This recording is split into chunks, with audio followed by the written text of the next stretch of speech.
ত্বক শুকিয়ে গেলে শুধু লোশন বদলালে হয় না, অনেক সময় ডক্টর ইকুরা ক্রিম দেন, কিন্তু কেন দেন? এটা কি শুধু ময়েশ্চারাইজার, নাকি এর ভেতরে আরও কিছু লুকানো আছে?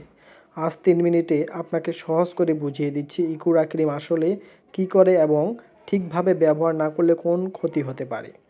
আপনি কি আগে কখনো ইকুরা ক্রিম ব্যবহার করেছেন? নিচে কমেন্টে আপনার অভিজ্ঞতা লিখে জানান, এতে করে অন্যজনের উপকারে আসবে। আজকে আমরা কথা বলবো ইকুরা ক্রিম নিয়ে, যার মূল উপাদান হলো ইউরিয়া। নাম শুনে অনেকেই ভয় পান, কিন্তু এটা ত্বকের জন্য খুবই সাহায্যকারী একটি উপাদান।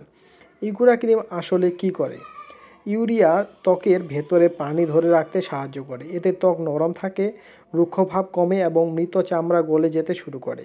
তাই এটা শুধু সাধারণ ময়েশ্চারাইজার না, বরং চিকিৎসা অংশ হিসেবে ব্যবহৃত হয়। কেন চিকিৎসকরা ইকুরা ক্রিম লিখে থাকেন? চিকিৎসকরা সাধারণত ইকুরা ক্রিম লিখে থাকেন যখন আপনার ত্বক অতিরিক্ত শুকনো, ফাটা বা শক্ত হয়ে যায়। এটা বিশেষ করে একজিমা, শুষ্ক চামড়া, হাত পা ফাটা, রুক্ষ মোটা ত্বক, হাঁটু কনুই বা পায়ের গোড়ালি শক্ত হয়ে গেলে এসব সমস্যায় খুব ভালো কাজ করে। ইউরিয়া মৃত চামড়া নরম করে আলাদা করে দেয় এবং সেই জায়গায় নতুন চামড়া তৈরিতে সাহায্য করে। কী সমস্যায় দেওয়া হয়? সহজ ভাষায় জানুন। ধরুন আপনার ত্বক এমন হয়ে গেছে যে কোনো ক্রিম লাগালেও কাজ করছে না। তখন ডাক্তার ইকুরা ক্রিম দেন যাতে ত্বকের ওপর জমে থাকা শক্ত স্তর গলে যায়। ফলে ওষুধ বা লোশন ভেতরে ঢুকতে পারে এবং দ্রুত রেজাল্ট দেয়। অনেকেই পায়ের গোড়ালি এত ফাটা থাকে যে ব্যথা পর্যন্ত হয়।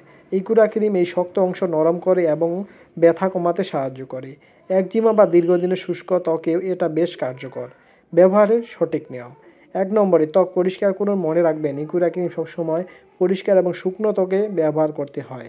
2. চামড়া পাতলা করে লাগান। ক্রিমটি জায়গার উপর হালকা করে লাগিয়ে মসৃণভাবে ছড়িয়ে নিন। বেশি ঘষাঘষি করার দরকার নেই। 3. দিনে 1 থেকে 2 বার ব্যবহার। সাধারণত ডাক্তার দিনে 1 থেকে 2 বার ব্যবহার করতে বলেন, তবে আপনার প্রেসক্রিপশনে যা লেখা থাকবে সেটাই অনুসরণ করবেন। 4. কাটা বা সংক্রমণ থাকা জায়গায় ব্যবহার করবেন না।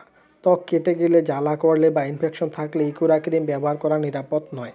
5. চোখ, মুখ বা সংবেদনশীল জায়গায় লাগাবেন না, কারণ ইউরিয়া সেই জায়গায় জ্বালাপোড়া করতে পারে।